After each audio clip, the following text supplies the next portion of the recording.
Mais vous savez, en règle générale, je trouve que les institutions sont assez lâches en ce moment.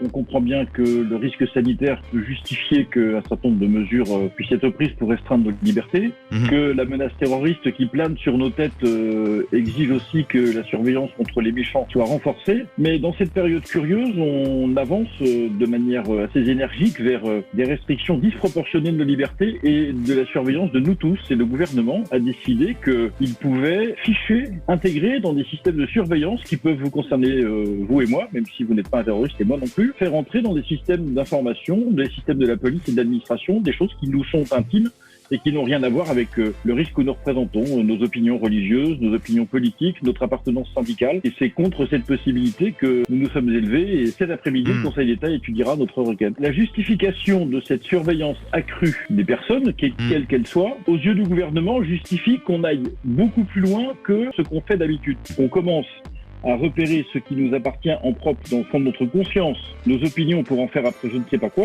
Ça a toujours été interdit par les textes de loi. Les principes de droit n'ont pas changé.